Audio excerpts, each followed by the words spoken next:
नमस्कार दोस्तों, स्वागत है आप सभी का पीके एजुकेशन कोर पर। ये हम मौलिक अधिकार पढ़ रहे हैं, उसी में आज हम आगे डिस्कस करने वाले हैं संवैधानिक उपचारों का अधिकार। बहुत ही महत्वपूर्ण आर्टिकल है आर्टिकल 32।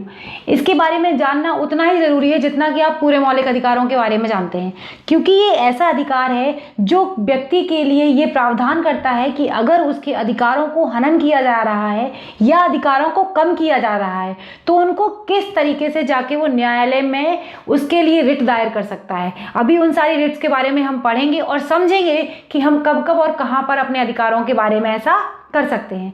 तो मूल अधिकारों की घोषणा तब तक अर्थहीन हो जाती है, मतलब अगर हमारे पास मूल अधिकार हैं लेकिन उनके लिए ऐसा कोई भी निकाय नहीं है कि जहां पर हम ये कह सकें कि हमारे अधिकारों को कम किया गया है या हनन किया गया है, ये नहीं कह सकते हैं, तो तब ये बात अर्थहीन, शक्तिहीन और तर्कहीन हो जाती है जब तक कोई ऐसी मशीनरी ना हो जो उनको प्रभावी रूप से लागू कराए।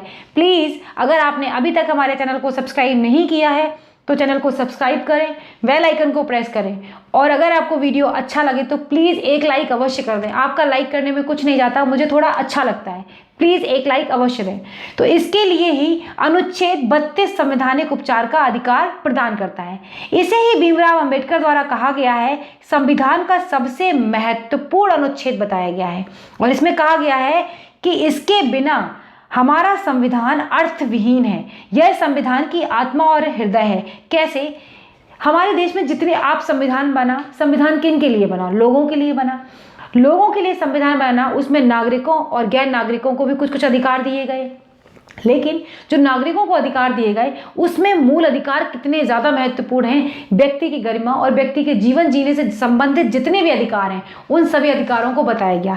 लेकिन आप मानिए कि इसके लिए अगर किसी व्यक्ति के साथ कोई बुरा व्यवहार करता है, उसकी खरीद बेच करता है या फिर उसके साथ उसे प्रताड़ित करता है जो बिल्कुल भी ठीक नहीं है, या फिर आर्टिकल 14, आर्टिकल 15, 16, 17 जो भी इतने इक्वलिटी के आर्टिकल हैं उनके खिलाफ विरोध करता है, तो फिर फ़ायदा क्या है? हम कैसे उनको अपने संरक्षण में उन चीज़ों को लेंगे? तो इसी के लिए बैठी है हमारी न्यायपालिका। न्यायपालिका में आप सीधे जा सकते हैं अगर आपके अधिकारों का हनन किया गया है तो, चाहे आप उच्च हाई कोर्ट में या फिर सुप्रीम कोर्ट में, आप दोनों जगह दरवाज़ा खटखटा सकते हैं इसके लिए और बता सकते हैं कि हमारे इन अधिकारों का हनन किया गया है। तो अब इसमें अगर देखें प्रावधान क्या है, इसमें रिट जारी की जाती हैं आर्टिकल 32 के द्वारा सुप्रीम कोर्ट में और 226 के तहत हाई कोर्ट में रिट दायर की जाती हैं। अब ये रिट जरा जान लेते हैं क्या है। ये बहुत ही महत्वपूर्ण और बहुत ही अच्छी एग्जाम के लिए बहुत ज़्यादा महत्वपूर्ण है। ये बंदी प्रत्यक्षीकरण जो रिट है ये एग्जाम में यहाँ से बहुत बार क्वेश्चंस पूछे गए हैं, कई बार परमादेश से भी पूछे गए हैं, प्रतिषेध से भी, अधिकार प्रच्छा और उत्प्रेषण रिट से। ये जो रिट्स हैं पांचों रिट ये बहुत ज़्यादा इंपॉर्टेंट हैं। उच्चतम न्यायालय पूरे देश के लिए रिट जारी कर सकता है, जबकि उच्च न्यायालय सिर्फ अपने अधिकार क्षेत्र के अंदर ही रिट निकाल सकते हैं। लिखा है जैसा वैसा ही आपको समझ में भी आ रहा होगा इसमें। अब अगर हम बात करें बंदी प्रत्यक्षीकरण की, इसका अर्थ होता है प्रस्तुत किया जाए। मतलब अगर किसी व्यक्ति को गिरफ्तार किया गया है फॉर एग्जाम्पल किसी भी कारण से, तो उसको 24 घंटे के अंदर मजिस्ट्रेट के सामने उपस्थित करना होता है, उसी को कहते हैं बंदी प्रत्यक्षीकरण। इस रिट को सार्वजनिक प्राधिकरण या व्यक्तिगत, समझने की कोशिश कीजिएगा, सार्वजनिक प्राधिकरण या फिर व्यक्तिगत, दोनों तरीके से इसे जारी किया जा सकता है, दोनों के खिलाफ। इसमें क्या है कि परिवार, जिस व्यक्ति को बंदी बनाया गया है या ले जाया जा रहा है, उसके लिए उसके परिवार वाले या उसके कोई और सदस्य उनके खिलाफ ये रिट जारी कर सकता है और पूछ सकता है कि भाई ये किस कारण से ऐसा हो रहा है, और अगर गैर कानूनी कारण पाया जाता है तो उसके लिए क्या है, किसी गैर कानूनी कारणों से गिरफ्तार किया गया हो तो उसे रिहाई भी मिल सकती है।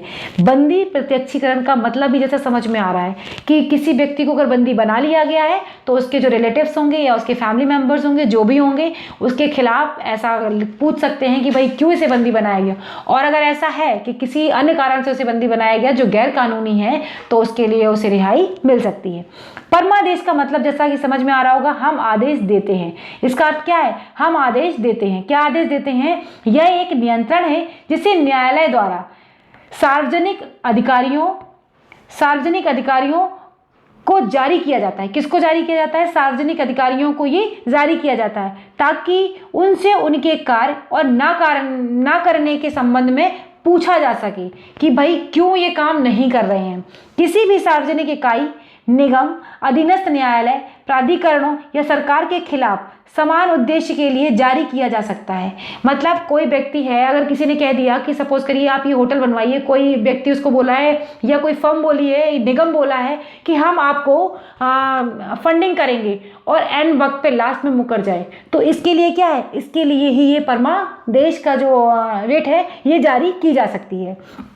लेकिन यह जारी नहीं की जा सकती है किसके लिए, किसी निजी व्यक्ति या इकाई के विरुद्ध। किसी निजी व्यक्ति के लिए ऐसा नहीं है। इसका मतलब है सार्वजनिक किसी का जो है उसके लिए की जा सकती है ये, तो ये निजी व्यक्ति के लिए और किसी इकाई के विरुद्ध नहीं की जा सकती। और जैसे कि ये गैर संवैधानिक पद जो विभाग हैं उन पर राष्ट्रपति, राज्यपाल, उच्च न्यायालय के मुख्य न्यायाधीश, इन लोगों के खिलाफ भी रिट जारी नहीं की जा सकती है। प्रतिषेध के बारे में अगर देखें, इसका अर्थ होता है रोकना। ये प्रतिषेध कब रिट दायर की जाती है, जब कहीं पर भी न्यायालय में या न्यायिक और अल्प न्यायिक जो प्राधिकारियां हैं उनके विरुद्ध निकाली जा सकती है। और यह रिट तब निकाली जाती है जब यह अंतिम आदेश या फिर निर्णय ना आया हो, मतलब निर्णय जो हो वो विचाराधीन हो। प्रतिषेध का मतलब क्या है, निर्णय अभी विचाराधीन अवस्था में है, उस पर विचार नहीं आया है। यह प्रशासनिक प्राधिकरणों, विधायी निकायों एवं निजी व्यक्तियों या निकायों के लिए उपलब्ध नहीं है, यह केवल न्यायालयों के लिए है। उत्प्रेषण के बारे में अगर हम बात करें तो इसका शाब्दिक अर्थ होता है सूचना देना। क्या अर्थ होता है इसका, सूचना देना। यह रिट भी प्रतिषेध की तरह ही है, बस इसमें फर्क इतना है कि यह निर्णय आने के बाद, आदेश घोषित होने के बाद ही निकाली जाती है। यह प्रशासनिक प्राधिकरणों, विधायी निकायों एवं निजी निकायों के लिए उपलब्ध नहीं है। ये भी न्यायालय के लिए ही है। न्याय जो निर्णय विचाराधीन होंगे वो न्यायालय में तो होंगे, ऑब्वियस सी बात है, तो उनके लिए। अधिकार परीक्षा में ये है, इसका जो अर्थ है उसका होता है कि आपके पास क्या अधिकार है, आपका क्या अधिकार है। इस बात को थोड़ा सा से समझ लीजिए। जैसे आपने कोई एग्जाम क्वालिफाई किया, फॉर एग्जाम्पल आपने किसी जज के लिए एग्जाम कोई क्वालिफाई किया, या फिर आपने सिविल सर्विस का कोई भी एग्जाम निकाला, तो आपने कोई ना कोई रिटन एग्जाम या उसका कोई क्राइटेरिया होगा वो फुलफिल तो किया होगा ना, तभी आप वहाँ पे पहुंचे। और अगर तो वहां पर कोई भी व्यक्ति आपसे ये चीज पूछ सकता है कि आप किस अधिकार से वो काम कर रहे हैं, तो न्यायालय द्वारा किसी भी व्यक्ति द्वारा सार्वजनिक कार्यालय में दायर अपने दावे की जांच के लिए जारी कर सकता है। यह रिट ये सुनिश्चित करने के लिए निकाली जाती है कि लोक अधिकारी के पद पर आसीन व्यक्ति उस पद की अर्हता, मतलब योग्यता जो होती है उसके लिए पूरा करता है। इस रिट को जारी किया जा सकता है। और ये रिट चारों रिटों से हटकर है, क्योंकि किसी भी इच्छुक व्यक्ति के द्वारा इसे जारी किया जा सकता है, ना कि कोई पीड़ित व्यक्ति द्वारा। समझ गए, ये 5 रिट थी जो कि एग्जाम में बहुत ज़्यादा महत्वपूर्ण है और बहुत बार इनसे क्वेश्चंस पूछे जाते हैं।